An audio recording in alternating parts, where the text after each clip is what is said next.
Concepts. దయచేసి pen notes తోటి ఒక్కొక్క పాయింట్ రాసుకుంటూ రండి. కాన్సెప్ట్స్. ఫస్ట్ చుట్టుకొలత అంటే ఏంటి? చుట్టుకొలత అంటే ఏంటి? సపోజ్గా ఒక క్లోజ్డ్ ఫిగర్ ఉంది, మనం త్రిభుజం గురించి మాట్లాడుకుంటున్నాం. ఇది ఏ, ఇది బి, ఇది సి. చుట్టుకొలత అంటే ఒక శీర్షం దగ్గర స్టార్ట్ అవ్వండి, ఆ శీర్షం నుంచి భుజాన్ని తాకుతూ, ప్రతి శీర్షాన్ని తాకుతూ మళ్ళీ ఆ శీర్షం దగ్గరికి రండి. దాన్ని మనము చుట్టుకొలత అని అంటాం. దాన్ని మనము చుట్టుకొలత అని అంటాం. మళ్ళీ ఎక్స్ప్లెయిన్ చేస్తున్నాను. చుట్టుకొలత అంటే ఒక శీర్షం దగ్గర మొదలవ్వండి, భుజాన్ని తాకుతూ ప్రతి శీర్షాన్ని టచ్ చేస్తూ మళ్ళీ ఎక్కడైతే స్టార్ట్ అయ్యామో ఆ భుజం దగ్గరకు వచ్చేదాన్ని మనము చుట్టుకొలత, పెరిమీటర్ అని అంటాం. క్యాపిటల్ ఏ ఆపోజిట్, ఇది small A. Capital B opposite, ఇది small B. Capital C opposite, ఇది స్మాల్ సి. నేను ఎలా అయితే చెప్తున్నానో అలానే మీరు నోట్స్లో రాసుకోండి సార్. ఒక్కొక్క కాన్సెప్ట్కి ఇంటర్లింకింగ్ ఉంది, అది మీకు అర్థమవుతుంది. నేను చెప్పే ప్రతి క్లాసు, నేను ఫిన్లాండ్ అనే కంట్రీని, దాంట్లో ఉన్న విద్యా వ్యవస్థని బాగా ఇష్టపడతాను. ఎందుకనంటే దాంట్లో ఫండమెంటల్స్ మాత్రమే నేర్పిస్తారు. ఇది ప్రపంచ విద్యా సంస్థలలో రైట్, ఫిన్లాండ్ అనే country number 1 in education system. ఒక టీచర్ క్లాస్ చెప్తూనే ఉంటే స్టూడెంట్స్కి ఇది అవుతే ఎట్లా ఉంటుంది, why, what, when, where and how, ఆ కాన్సెప్ట్ మీద ఉన్నది. మన ఇండియాలో మనం డిస్కస్ చేసేది మ్యాక్యులే ఎడ్యుకేషన్ సిస్టమ్, అంటే ఎక్కువగా మెమరీ బేస్డ్ ఎడ్యుకేషన్ సిస్టమ్. కానీ ఫిన్లాండ్ దాంట్లో ఇప్పుడు నోకియా రైట్ ఫ్లాప్ అయినా కానీ మళ్ళీ బౌన్స్ బ్యాక్ అవుతుంది. వాళ్ళ విద్యా వ్యవస్థ చాలా ఇంపార్టెంట్. క్యారెక్టర్ బిల్డింగ్ కావచ్చు, దాని తర్వాత డిఫరెన్స్ ఇన్ ఒపీనియన్ని యాక్సెప్ట్ చేయడం కావచ్చు, బేసికల్గా ఒక పర్సనాలిటీ మౌల్డింగ్ మీద చాలా ఫామ్ అవుతారు సార్. థిమాటిక్, వాళ్ళు యూస్ చేసే లెర్నింగ్ మెకానిజం ఏంటంటే థిమాటిక్ బేస్డ్ లెర్నింగ్ మెకానిజం. ఇనీషియల్గా మీరు ఒక స్టేజ్ వరకు ఒక రకంగా చదువుకున్నారు కాబట్టి ఇనీషియల్గా ఒక్క 5-10 మినిట్స్ మీకు అర్థం కావడానికి టైం అవుతుంది. కానీ అర్థమైన తర్వాత మీకు చాలా బాగా ఇంకో లెవెల్ ఆఫ్ లెర్నింగ్కి వెళ్ళిపోతారు సార్. అవతార్ 2 మూవ్ అయ్యేలాగా, రైట్? మీకు అవతార్ 1 కరెక్ట్గా అర్థమై ఉంటే దాని తర్వాత స్లోగా అవతార్ అనేది ఒక భీముడు కింద దాకా, రైట్, కింద నాగులను కలవడము, వాళ్ళతో మాట్లాడడము, రైట్, వాటర్ కింద వాడిని తోసేయడము, వాళ్ళ ఫ్రెండ్స్ వాడు కింద వెళ్ళడము, ఆ నాగా కింగ్డమ్ నుంచి అర్థం చేసుకోవడము, బేసికల్గా ఆ కాన్సెప్ట్ నుంచి వచ్చిందని మీకు ఈజీగా అర్థమవుతుంది. నవ్వు ఇక్కడ చూడండి సార్, థిమాటిక్ బేస్డ్ లెర్నింగ్ నేను ఎలా అయితే చెప్తున్నానో అలానే మీరు నోట్స్లో రాసుకోండి. సో ఏ నుంచి స్టార్ట్ అవుతున్నాను, పెరిమీటర్ చుట్టుకొలతను నేను ఏ నుంచి సి వరకు వెళ్ళాను, బి, సి నుంచి బి వరకు వెళ్ళాను, ఏ, రైట్, ఇది C. 2s is equivalent to B plus A plus C.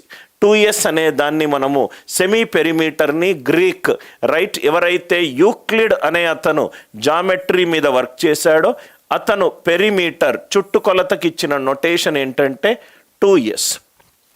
Euclid geometry అని అంటాం, రైట్, యూక్లిడ్ జామెట్రీ అని అంటాం. 2s is equivalent to A plus B plus C. Now ఈ 2sని మనము పి అని చెప్పి సంబోధిద్దాం.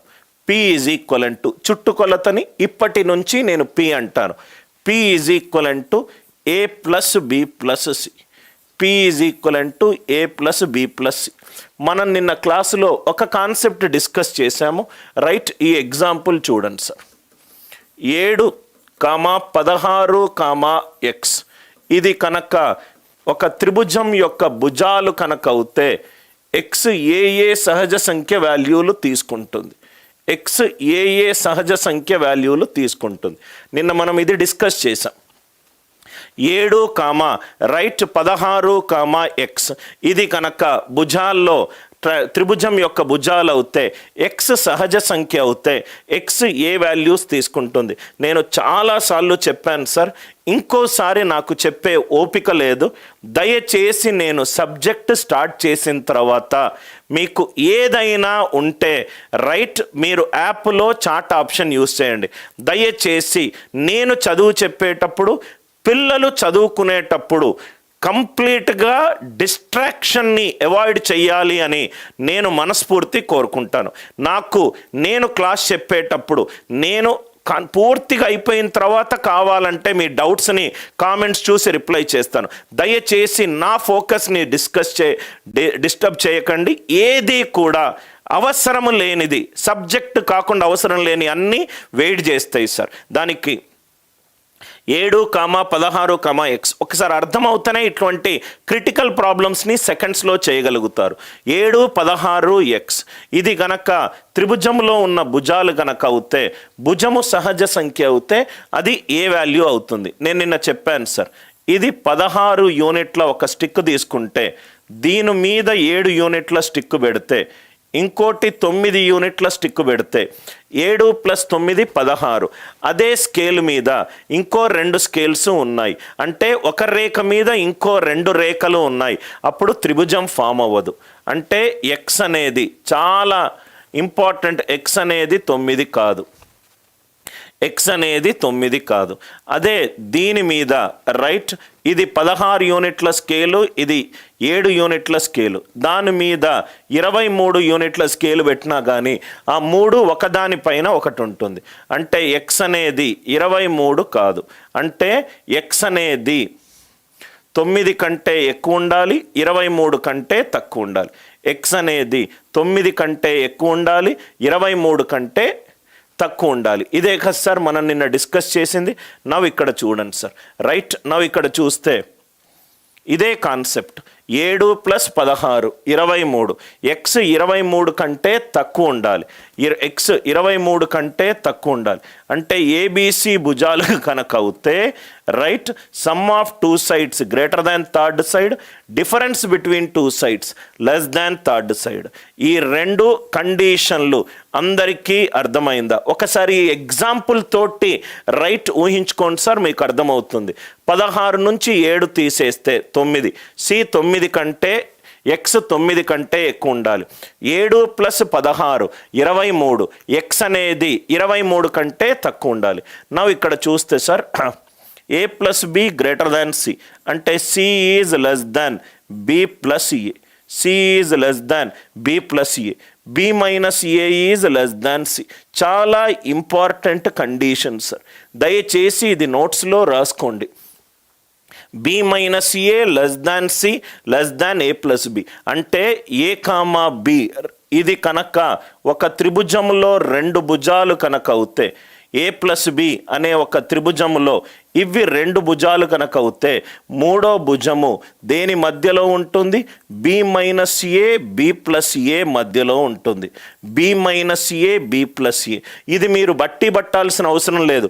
ఈ ఎగ్జాంపుల్ మీకు అర్థమవుతే 7, 16 అంటే ఎక్స్ వాల్యూ 9 అవ్వదు, 7 + 9 16 అవుతుంది. అంటే 9 కంటే ఎక్కువ ఉండాలి, B - A కంటే ఎక్కువ ఉండాలి. C is greater than B - A. 16, 7 దాని 2 ఒకదాని పక్కన ఒకటి పెడితే 16 + 7 అంతా 23. సి అనేది 23 రైట్ కాకూడదు, 23 కంటే తక్కువ ఉండాలి, 9 కంటే ఎక్కువ ఉండాలి. సి అనేది B - A కంటే ఎక్కువ ఉండాలి, B + A కంటే తక్కువ ఉండాలి. ఈ పాయింట్ అందరికీ అర్థమైందా? అర్థమవుతే దయచేసి ఎస్ అని చెప్పి రిప్లై చేయండి సార్.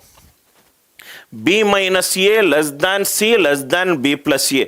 అర్థమైందా? అంటే ఇక్కడ బోర్డు పైన ఉన్నది రాయడం కాదు, రాస్తున్నప్పుడు ఇలా వచ్చింది ఈ కాన్సెప్ట్ అని తెలుసుకోవడము. అంటే నేను లేనప్పుడు మీరు ఒకరికి ఈ సబ్జెక్ట్ చెప్పేటప్పుడు పూర్తిగా అర్థమయ్యేటట్టు వివరించడము. అంటే ఇది ఇందుకు అయింది, ఇది ఇందుకు కాలేదు అని చెప్పడము. దయచేసి అందరూ రిప్లై చేయండి సార్. రైట్, ఒక్కో కాన్సెప్ట్ తర్వాత కొన్ని సెకండ్లు నేను మీకు అర్థమైందో లేదో అని అడిగి ముందుకెళ్తాను. స్లోగా వెళ్తాను, కానీ లెవెల్ 0 నుంచి లెవెల్ 3 వరకు వెళ్తాను. పూర్తిగా ఒక సెల్ఫిష్ టీచర్ని. నా దగ్గర చదువుకున్న టీచర్ స్టూడెంట్స్ మిగతా స్టూడెంట్స్ కంటే డిఫరెంట్గా ఉండాలి, ఫాస్ట్గా సాల్వ్ చేయాలి, ఫస్ట్ టైమే క్లియర్ అవ్వాలి అని అనుకునే ఒక సెల్ఫిష్ టీచర్ని. రైట్? మీ అమ్మా నాన్న ఎట్లా అయితే నా కొడుకు తొందరగా సెటిల్ అవ్వాలని కోరుకుంటారో, మీ అమ్మా నాన్న తర్వాత మూడో వ్యక్తిని. రైట్? మీరు క్లాస్ అయిపోయిన తర్వాత మీ యొక్క సర్కిల్లో మిమ్మల్ని డిఫరెంట్గా చూడాలి. B - A less than C less than B+A. ఇది ఫస్ట్ కాన్సెప్ట్.